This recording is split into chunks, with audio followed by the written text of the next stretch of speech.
Hello everyone, my name is Kurazar, and welcome back to the Vintage Story Guide. We are back in the world on a beautiful sunny day, and check out our little orchard. We have 2 pear trees that are going to fruit soon, and also 3 pink apple trees that will fruit soon. Of course, our pear tree over here in the middle did not grow until this year, so it did not vernalize over winter, and so it will not produce any fruit this year, but next year it will. In the last episode, we spent a little while tearing down our dirt fortress out here and rebuilding it into an elven tea house for tea with drifters. And we filled it, partly, with some decorations. But as you might recall, if you saw last episode, there are some decorations that were missing. I wanted to get some planters and put some plants in here, and some vessels to store some tuning cylinders, and a couple other odds and ends. And while, sure, we have some black vessels and planters and flower pots, and we can make more, they're not very pretty, and black might kind of mess with the design we have here. So I want to get some very colorful vessels and planters and such. And if we look up, say, vessels, we can see here that there are a lot of different colors available. Beautiful blue ones, and sea green, and yellow, and purples and browns. But they're only sold by Artisan traders. All of these are sold only by Artisan traders, except for the one which is here. Chthonic will not be sold, they can only be purchased by them, and I believe there is also another one, the Loam, that can only be found in the wild and then purchased by Artisan traders. We have a bit of a mission, and we are going to go visit our Artisan down here. Now, this Artisan isn't going to give this away for free. No. He likes the smell of money. And so we need money in the form of course, rusty gears. And we have a fair few rusty gears. Over here in our Treasure and Curiosities, we have, right, some inventory, 72 rusty gears. And that'll buy us a good amount of vessels and planters and so on. But then we'll be out of money if we buy too many. And so today's episode is going to be about how to maximize and optimize your trading routes in order to maintain a steady flow of rusty gears, so that after you are done buying the things you want, you can turn around and sell other things to recoup your expenditures. Now, a lot of what I have to talk about today is going to depend on exactly what traders are near you and what are convenient to get to. So for instance, we have Yuskalo, the agriculture trader here, and Yuskalo will often buy things like bismuth bronze scythes, and hoes, and knives, as well as commodities like soybeans and skeps and the occasional other odd and end. His proximity to our house, which is basically, 200 blocks, looks like, means that this guy is a very low-cost option with potentially good returns. Now, if he lived, say, way up here, and I had to travel for a portion of a day through bear territory and brave several wolves, and especially if there wasn't anything else of interest along the way, like if there weren't other traders that I wanted to get to along that route, it would make Yuskalo not worth getting to. So efficiency in terms of travel time is also one of the things you want to consider, because the biggest factor in your return on investment is your time. Because you'll have to spend time farming things like the soybeans that Yuskalo would buy, or maybe forging scythes or knives. And so all the time that you spend getting those materials and then shaping them into whatever you're going to sell, or planting them and waiting them for it to grow, while you're not able to plant other things that you might need, those are all the things that are going into the cost considerations when selling things to traders. There are also basically 3 kinds of transactions you're going to be doing in Vintage Story. One is that you'll be selling things to traders specifically for currency. That's sort of a one-way transaction. You make something, sell it, get money. Done. The second thing is where you buy something from traders for currency. So you give them money, they give you the thing you want, and you're done. However, there's a third kind of transaction, which is kind of more of an economical one, where you might buy something from one trader and then sell it to another for a profit. And we're going to go over all of these today, but we're going to start with things that we can just directly sell to traders, because it's kind of easy to generate things at your home and then sell to traders. So I have made a number of bismuth bronze and tin bronze scythes and hoes and things, and we're going to sell a couple of them to this guy. If you are going on a big trading route, I don't recommend bringing along lots of these little things, like skeps or soybeans. Soybeans stack decently, but only to 32, so a stack of soybeans is only 2 gears and takes up a whole slot of your inventory. So unless you have several agriculture traders who want soybeans, usually not worth it. A bismuth bronze scythe, however, is 7 gears per slot, at least in this case. Do note that a trader's prices may change each time they refresh their inventory. So Yoskolo here is buying a bismuth bronze hoe for 5 gears. Next time I come up, in 4 days, if he still has this trade, it might be at 5 gears, or it could be as low as about 4, or as high as 6. And you can check all these potential prices by going to the official Vintage Story wiki, which is community maintained, and going to the trading page. And as you can see here, while we scroll down, there is a huge list of things you can trade. So when you're considering a trading route, and use this as a reference while you are trying to figure out what traders are worth your while. So we're going to go out here because I happen to have a bunch of these bismuth and tin bronze tools. He wanted 1 bismuth bronze scythe and 1 bismuth bronze hoe. Now the hoes are actually generally not as good of a trade item as the scythes are, because these cap out at about 6 gears, whereas the scythes cap out at 7 gears. So it's a bit of a loss, but you know what? We do need the gears, so I'm okay at taking that loss. We're getting 12 gears here, not a bad start. So let's go talk to him again. We will offer him the hoe and the scythe. Get 12 gears. Very nice. Very nice. Thank you, Yoskolo. You've been very helpful. Now, as far as other one-way trades go, one of my fallback favorites is bread. As you can see, it's actually been a few days since the end of the last episode. That's because I've spent a good amount of time doing chores, making the tools we have in the basket, as well as baking copious amounts of bread. This is 80 loaves of each kind of bread that traders will buy. We have spelt, rye, rice, and flax. Traders do not buy bread made from any other grain, so things like amaranth and cassava and sunflower, those are out. Don't bother. You can eat them yourself, but you cannot sell them. So we're going to make a trip down to our Artisan trader, but we're also going to stop at Treasure Hunter and the Survival Goods trader, because both of these will buy loaves of bread, and in large quantities, which is why I've made 80 of them. In fact, each of these traders could buy up to 40 of each kind of the bread. So we're going to bring all of these along with us on our journey here, leaving not a whole lot of room for other odds and ends, but we can buy at least 4 things from the Artisan before we have to consider coming home. All right, it's time to be off. I'm going to meet you down at our Survival Goods trader first, because I want to dump off some bread, free up some inventory if we can. We'll go here, and then we'll hit our Artisan on the way back. And that will complete our first loop in this little trading run. Okay, and here we are approaching our Survival Goods trader. And this run is always a bit of a harrowing one, because you have to sort of run blindly through a bunch of low shrubs, and there's no visibility whatsoever. And bears galore. Hello, Axe. It has been a while, buddy. So Axe here is actually not buying much bread, and he's an 11-day delay on his next shipment. Wow. And Axe is actually buying some other odds and ends that could have been good to bring with us. Now, I don't usually like selling ingots, because these guys have a rather large inventory selection, and so unless you're bringing along stacks of every kind of ingot, you're likely to end up in a situation where you're bringing along 1 million ingots and not selling any, kind of like the bread we brought today. So unfortunately, we're not going to be able to unload much bread, but it's a start.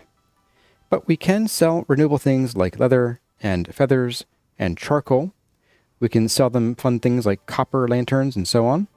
And of course, we can sell them bread, and that's what we're here for today. So we're going to sell this guy basically 1 full stack of bread for 4 gears.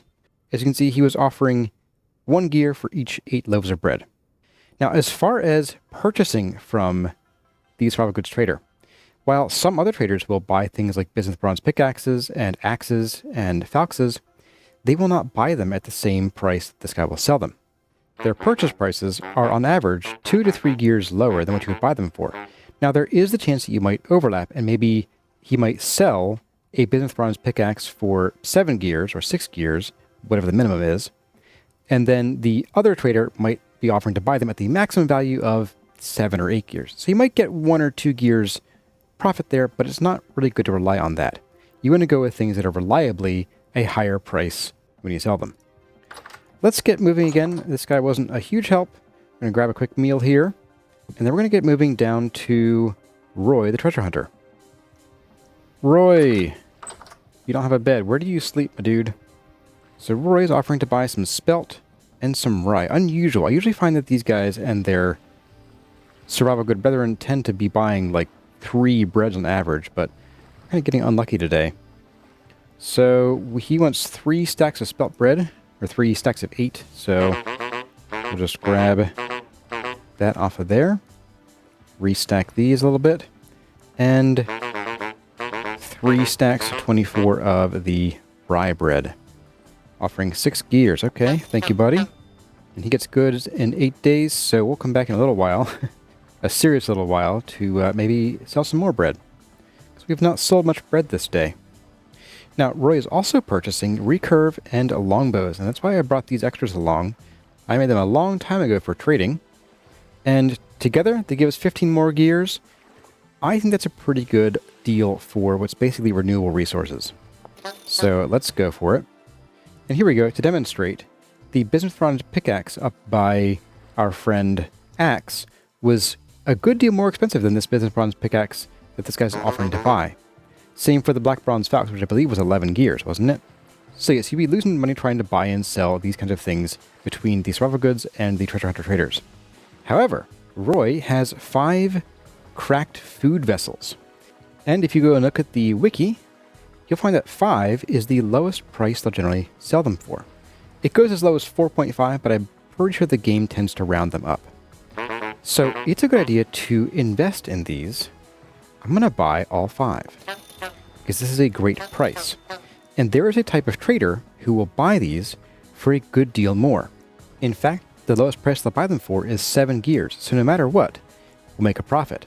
But they can buy them for as high as 11 gears, so if we wait until we find a trader who will buy them for 11 gears, then we'll make a profit of 6, more than doubling what we spent on them. And what kind of traders are those? Well, that would be the commodities goods traders. Commodities goods traders will buy cracked vessels of basically any type, and the food, would you stop pushing around, Roy? And the food and other things, except for seeds, all have the same price range of, I believe it's 5 to 8 gears. Seed vessels are a couple gears more in both directions with buying and selling, so you can make a little bit more profit off of them. And we can also purchase things like rough emeralds, and rough peridots, and lapis lazuli, and temporal gears, of course. And treasure maps. These are interesting little things where you can get the location of a random buried treasure in the ground, which would be otherwise very hard to find. Now these emeralds and the peridots can in turn be sold to other purchasers. The artisans might buy them, as well as the luxury goods traders. And at 13 and 10 gears, these are actually pretty good prices. The minimum sale price of a rough emerald is, I believe, 12 gears and 9 gears for rough peridot. So it would actually be worth it to buy these as well, because we might be able to sell them to a couple of different people, the artisans or luxuries goods. So I might as well go ahead and buy them, and even if we can't sell them today, we can wait until an artisan or luxuries goods trader is buying them at a good price. Now, lapis can also be sold to specifically luxuries goods traders who'll buy them in quantities of 4 at a very small profit of basically 1 gear per, I think, 12 profit, which is kind of low. You can sell them in batches of 10 to artisans, but they will underpay you. You'll end up only getting 1 gear per 10 that you sell them. So I don't usually trade in lapis. I don't find it worth it. But I'm going to make myself a little bed here, which I think we've done before. I just took the bed with me. And we are going to pass the night here, and then I'll meet up with all of you once we are down at our artisan, whose name is Aphid. And here we are approaching Aphid's home. I forgot it was right smack dab in the middle of, like, wolf territory. Prime wolf spawning zones here. Hello, Aphid. Oop, don't do that. So, Aphid. Aphid's a great example of a, hello sale price on that thing. Aphid's a great example of a trader who will buy certain things in sort of an end or single point trade, as well as selling you items that you might want to buy, but isn't part of an economy style trading route where you might be the trader. Although actually, that might not be true because this emerald here, which we bought for 13 gears, is going to give us a 7 gear return. So yeah, you know what? I think we're going to take it, although I'm going to check the wiki real quick to see if we can get a better deal from luxury goods traders. Okay, looks like this is the maximum we can get for an emerald, so yes, I say heck yes. Looks like he is not buying any of our high quality peridot, or the one that we have, and they're selling a number of different vessels. We have a rain storage vessel at a pretty low price of 5 gears. It's nice, and I might buy one just to have it, but we are running pretty low on storage space, so I might hold off because I want to get something that's a bit more colorful for our, yes, thank you, sir, for our drifter pit. Harvest is nice. It's a bit expensive. Oxblood would be a really nice stark contrast, so I think I might go with, I don't know, maybe one of each. I don't know. Hard to say.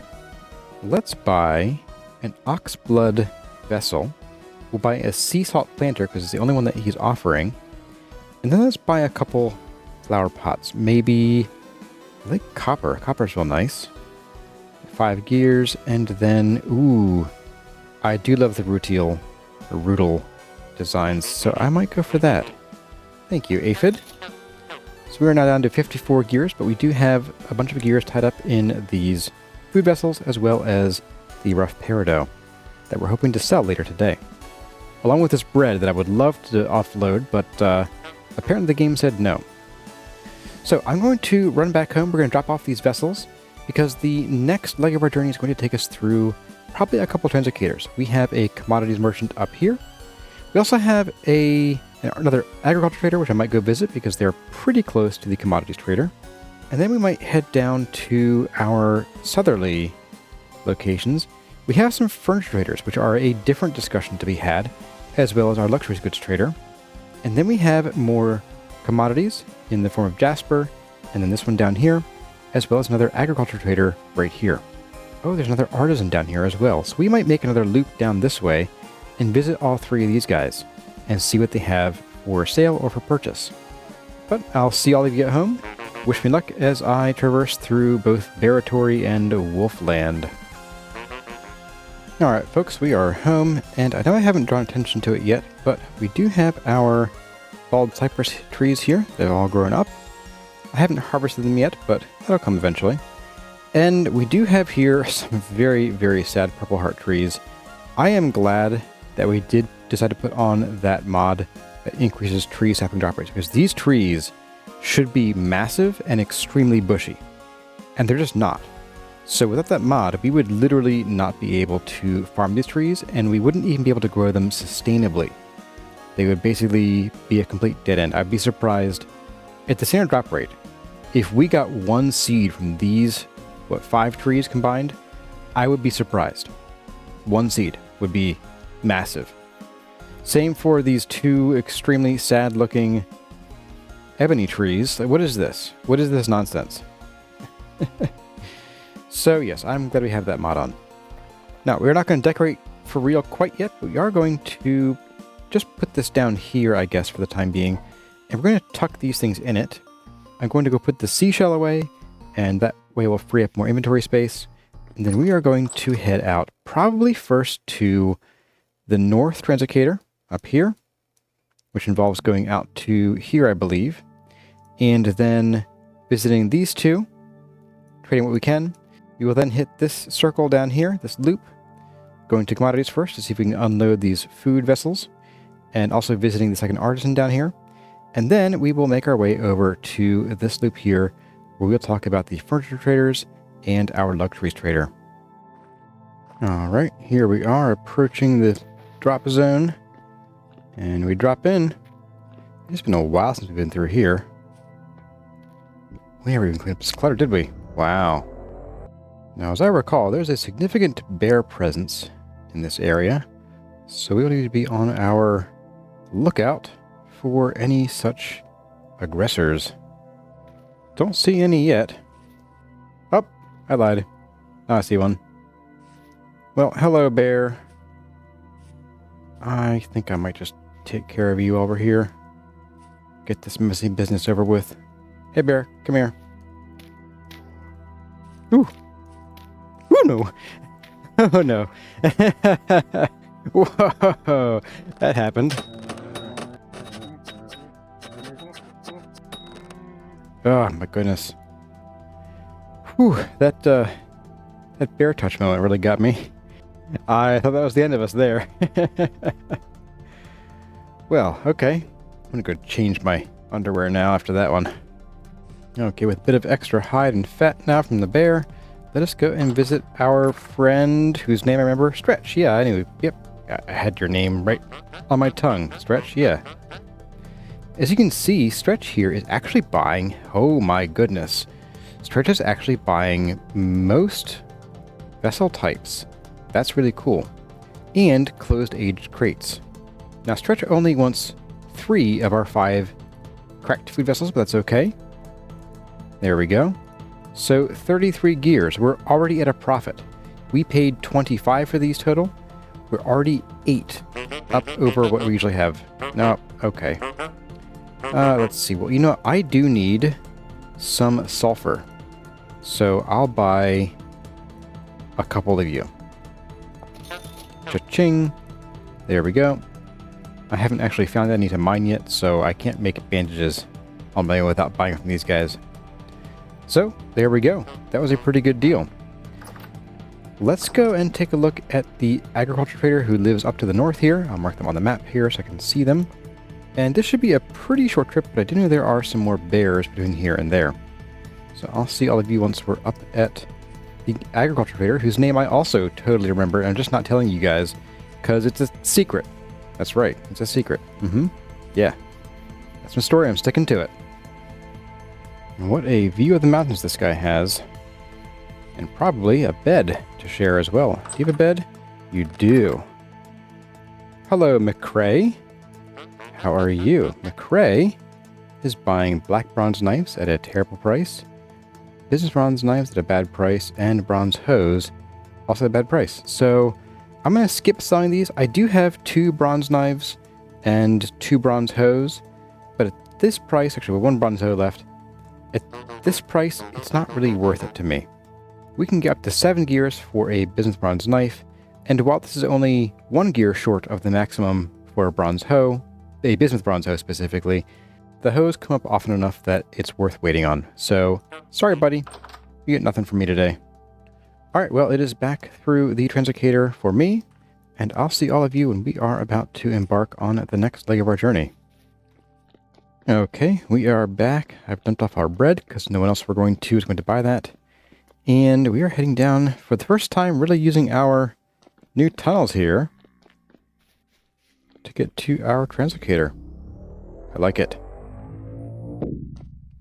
We are here to visit Jasper first, to see if Jasper wants to buy these other 2 cracked food vessels for a reasonable price. I probably won't expect 11 because that's a maximum price, but I would take 10. I might even take 9 if he has something else that I really want to buy. But since there's another commodities trader on our loop down here, down in this direction, I might even hold out for that and maybe only sell to Jasper at a lower price if the other trader has worse or no prices. Hello, Jasper. What are you buying? You're only buying seed vessels. Okay, well, I guess I wasn't going to sell to you anyway. So, yeah, take that, buddy. Well, we are going to go and visit the ag trader just down here.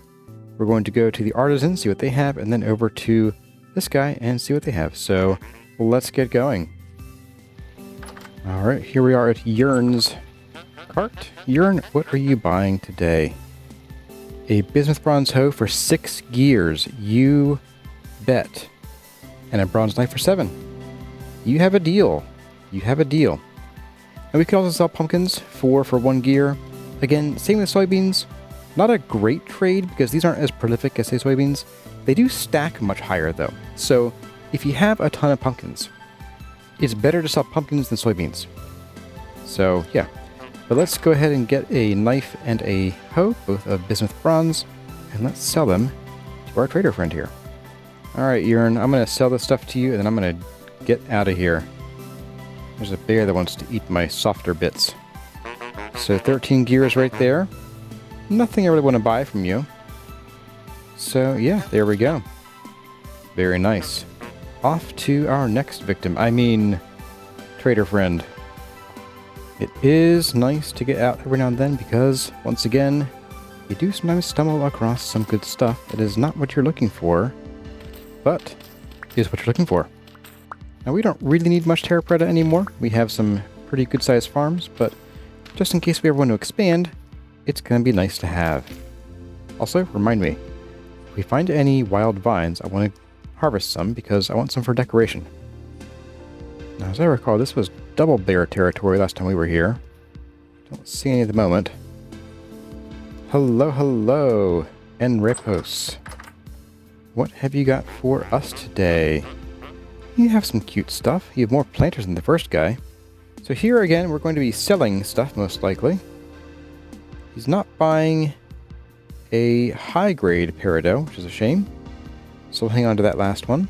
But this one's got a bunch more tapestries, which if you put them together, will tell you a story. Some tapestries require 4 pieces, some are 3. But I think we're going to buy undergrowth, bone ash, because it's only 3 gears. Or 1 of everything, pretty much. Yeah, why not? Oh, I can't buy them all, right? Let's see, let's buy that. I'll buy that then. I think that should be good. So yeah, now we're down on gears, but we got a bunch of stuff we wanted.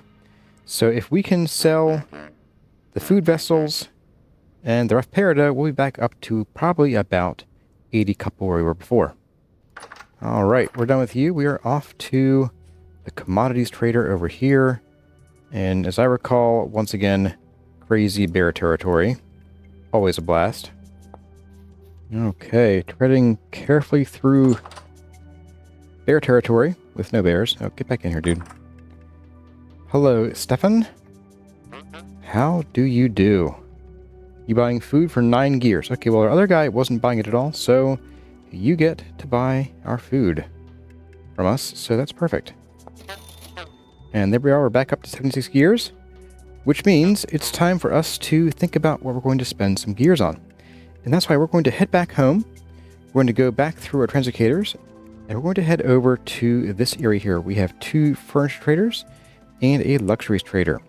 And yes, I am skipping clothing traders because although you can sell them small amounts of leather and or linen, I don't really find them to be a great trader to visit again and again, nor go out of your way to visit, because that's all they buy and it's not terribly expensive. Now again, if you happen to have a clothing trader near you, and you can get to them very easily, then that might be a great option for trading just because of proximity. It makes it a low cost to you to do business with them. And just like in real life, time is money.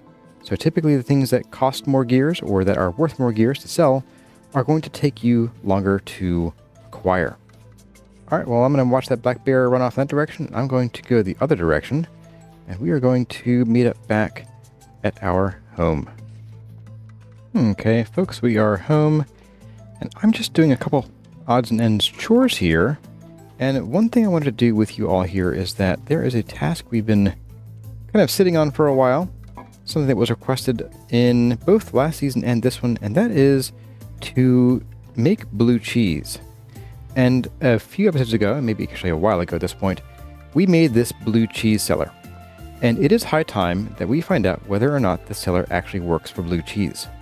So we are going to get some linen, we're going to get some sticks, which we already have, we're going to get some salt, and 2 of those barrels are full of cottage cheese, and we'll be able to turn those into wheels of cheese. We'll put them in our supposedly blue cheese room, and then we'll come back in a while. It's going to take about 2 weeks, I think, 14 days, and we'll see if we have blue cheese or cheddar cheese, and, well, then we'll know how effective it was. So, just like before, we're going to grab these, drop them here, stick them, twist them, bop it, pull it, twist it, turn it. And then we are going to, I believe, throw salt on these, because we can't pick them up just yet. So salt, salt, you are now cheese. We should be able to pick you up now. Okay, there we go. We'll beat these up. And do that again for this barrel. And let's go put them on these shelves. Now these shelves here, this one is the closest to this hole, so it is the highest chance of having the most sunlight to reach it. This one is the farthest, so we'll go there. And then we'll do a couple in-betweens, like there. And we will see which ones, if any, become blue cheese, and which ones, if any, become cheddar. And then we'll know how effective our little blue cheese seller is. Well, alright everyone, good morning. It's time for us to head back down our hallway to a different translocator this time. We are going in through this one, because over here is our chalk one. I haven't done this one up in the chalk motif just yet. Oh hey, we have some aged wooden planks we can steal here. Very nice. Let's head on through here. And we're going to talk about the furniture traders and the luxurious goods traders. And these two actually have a relationship, an economical relationship, where you can actually buy from one and sell to the other at a minor profit. I would say this is a little bit better than buying lapis from the treasure hunter and then selling it to the luxurious goods trader. So hello. Felipe. So these guys have a couple different... Wow, you're buying everything, aren't you? Wow. Buying red glass, violet, blue, green, and orange. Everything but yellow, really. And I like these guys as an endpoint or single trade type for bronze nails, specifically tin bronze and bismuth bronze.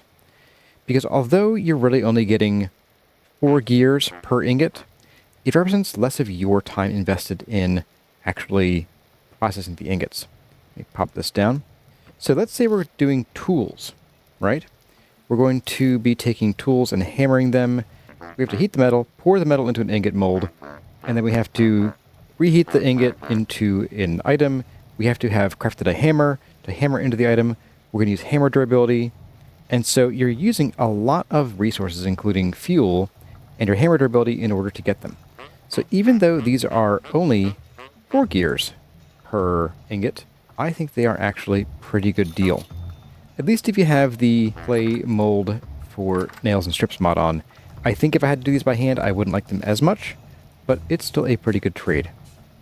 Now, I think we're going to head down to the luxury trader first, and then we'll hit the other furniture trader, because luxury traders can sell a lot of those colors of glass. In fact, all of them. So we're going to buy a bunch of that glass, because I want to use some of it in our Elven tea house build, and then we will sell some probably to one or both of these furniture traders. And here we are at our luxuries trader. Hello, Rote. We have spent a lot of gears at your store, haven't we? Yes, we have. So Rote here is not going to buy our rough peridot, and unfortunately is only selling brown glass. Well, that's a bit of a bummer, because I was really hoping to get my hands on some other colors of glass today. And I don't think we have another luxurious goods trader, do we? Well, that is a shame. We'll have to wait 8 whole days to actually get a refresh and hope to get some better stuff. Well, I'm going to buy this brown glass because it is more orange than brown. And let's go ahead and we'll just buy... Sure, we'll buy 4... 8. Yeah, why not? Okay. Well, we can take this back to Felipe, and I believe Felipe was buying brown as one of the colors of glass. We were buying 4 glass for 1 gear from Rote back there. However, if you noticed, Felipe was buying them at 3 pieces of glass for 1 gear. So you can actually make a 25% profit on all glass purchases from luxury traders if you have a furniture trader nearby. And luckily, this guy is basically 1 trader node away, because of the way that traders spawn, they're actually only 1 sort of trader length away. And here we are, Felipe. How much brown glass do you want? You want a bunch, but not a ton. So 15 brown glass. There we go. 5 gears in return. And not too shabby, considering we spent, what, 12 gears. So we got a little bit of return on that. So I'm going to go up to our other furniture trader and see what we can sell there. I'll probably come back at some point later and check out what Rote has as far as glass colors, because brown or orangey glass is not what I really imagined putting in the Elven tea house. Yes, it is definitely orange, not brown, but still, it's not quite the color I wanted. I wanted something yellow, maybe even some blue. And what does our intrepid chair salesman at the end of the world have for us? Vlad, you're also buying brown glass, and you'll again buy 5 of it. Okay, not too bad. You also buy some bismuth bronze nails and strips. Okay, I can do business. Let's give you 1, 2, 15 of these guys. So we've already made back all but 2 of our gears, and we have 18 brown glass left over. We could get basically a profit of up to 4 gears if we were to sell all of it, but I do want to keep some for use for tinkering and for showing you guys what it can be used for. Drop our bags here. We're going to get some of these. Sell you some nails. Back up to 83 gears. Not too shabby. Well, alright. That was that for our trading bonanza today. I hope you got a pretty good overview and understanding of how traders work and how you can best use them to maximize your profits and buy the things that you want to buy. So all of this, however, was basically a long-winded way of saying, hey, let's get some stuff for the Elven tea house. So you know what? Let's go back home and let's actually put some of these things in our Elven tea house. Alrighty, everyone, it is the next morning. As you can see, we have a storm approaching in just a few short hours. So it's going to be a prime time for us to test the efficacy of our little place here. So we are going to do some quick decoration. You can see we have 2 rifts right there. Interesting. But let's see what kinds of things we're going to put in here. I do think we're going to want to use the ox blood storage vessel because I plan on bringing some greenery in with some of these guys, and we'll put some extra tables over here for some plants. I think maybe 1 should go here, so I'll pick that up, and we'll put 1 here. There we go. All right, so what's going to go on this tables? Well, we got a couple pots. I think this one's kind of a duller color, so we're going to put these 2 here. I want the copper one here because it is red, and we have no red in this room so far, so maybe like a little bit of the particles from these oil lamps, and that way you can see it from the door. This one gets relegated to that corner, and then I think we're going to do probably some... Let's do catmint in you. I don't want to do the red lupins in that one. And then in you, let's put a tree, perhaps. Little bonsai tree. Next, let's get some planters going on. I think we want another sort of reddish planter. And then let's do another blue one. No, the sea salt looks good, but I think it would match the marble a little too well. So now we're going to come in here and let's put a planter in this corner here. Honestly, probably you. That way we can see sort of 2 red things from the entrance. And into you, we will put a tree. Yes. And then I think we'll put one behind whoever's sitting here. It's going to be this one. And we'll put our red lupins in there. Oh, it's coming together now. Yes, yes it is. And then next to this is where we're going to actually put... We have this one. I put it in the wrong spot anyway. No, I think we're going to replace that. And we're going to put our oxblood one in there. I think this... Yes. I would almost prefer something a bit lighter, but I think it looks better than the green. And in here, we're going to store our tuning cylinders. We'll take all these guys out of here. And that way, while we are slaughtering drifters, we can do it with a few tunes to bop out to. Also, I kind of want to hear what this music sounds like when you are in a temporal storm, so let's go find out. In you go. There we go. Now, one thing I should mention is that I do want to put some glass up here. It's not going to be this. That is not the color I wanted. But for now, we'll leave it. I won't chisel it because I am going to pull it out later. But in case you were curious, there is something else you can do with these pieces of glass, and that is, if you have a lantern that is placed in the world, you can right-click it with the glass, and it will replace the glass with the glass in your hand. Now, it's supposed to spit out the original glass that was in it, and this one it did not, which kind of weird, but okay. And what happened is this lantern now emits light of that color. So if we come in here, you can see that this light is now very orange because we have orange, or in this case brown, glass in our lantern, and it shows up in our hand like that too. So you can actually make really cool colors and patterns this way.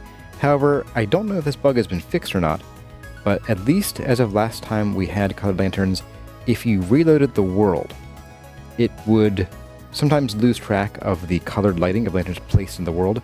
You need to pick them up and drop them again in order to get the color to return. So, don't know if that's the case right now, and unfortunately, we don't have our clear quartz glass back, so that's a shame. But I'm going to get ready for this temporal storm and put on some tunes and let you know how it goes. Alright, and there is our temporal storm imminent warning. It's time for us to get ready and gear up. We're going to go ahead and close the drawbridge, see how that serves us. And I think we need to listen to some jaunty tunes while we are killing some drifters. We had our choices of very weird culture tavern, some calming vintage stories from Vention, some quiet grass at night. I thought that quirky tavern would be the way to go. So we're going to pop this on here right as it hits 0, and we are going to dive into this temporal storm. And I kind of really hope that it messes with the music. That would just make my day. Alright, and there it goes. Oh my goodness. Really? I love it. That is amazing. We're going to pop down here. I can't even target that block. There we go. And I love it that it messes with the music that badly. Wow, already 2 in there. Ooh, it can throw stones at me, that's fine. Hey guys. So yeah, aside from the quirky music, it's the same as any other temporal storm, but this is working out pretty well so far. I do enjoy the appearance of this place, and I feel pretty safe in here so far. Drips on the roof. Nothing in here yet. My head is glitching through the terrain though a little bit. Hello. Double header, there we go. That's what we're looking for. Come here, buddy. You're the one that we really care about. Oh, come on. Alright, let's get some of these carved up. I really want the double header right here, right now. There we go. Well, everyone, I am going to ride out the rest of this storm in here, and we'll see how this all cleans up then afterward. Okay, I said I would be back, but after this, but I thought I should bring it back because for the last, 2 minutes, the music is making this just, gunshot cannon fire sound constantly. And I am here for it. This is, perfectly creepy. It messes with music. I think that's amazing. Okay, now I'll let you guys go for real. But this music is wacky. Whew, okay. Well, that was wild. I actually kind of regret that I missed recording as we were coming back, because once the temporal storm ended, the music didn't just pick back up. It was sort of went and sort of slowly came back into key. And that was very amusing. I loved that. That was a great touch. Anyway, that actually went really well. We actually ended up getting 2 double-headed drifters, and so we have a haul of 2 temporal gears, 11 rusty gears, and 15 flax fibers. And I think that went really well. I did check up here a lot. I did not see any drifters spawning, although I do think it is still possible for them to spawn here. They just didn't happen to. Tuck these away for next time. I need to bring some more, because these are getting a little long in the tooth already. Some of them are. But that's going to about do it for the episode, everybody. I hope you enjoyed everything we did here today, including our adventures out to visit all of our trader friends, and I hope you learned something today. Traders can be very useful, and it is possible to make a profit while still being able to buy the things that you want. But yeah, that's going to do it for the episode. If you enjoyed the episode, let me know by leaving a like or dropping a comment. And I'd love to have you subscribe if that's your thing. But for now, as always, my name has been Kurazar. Thank you all for watching, and I'll see you in the next one.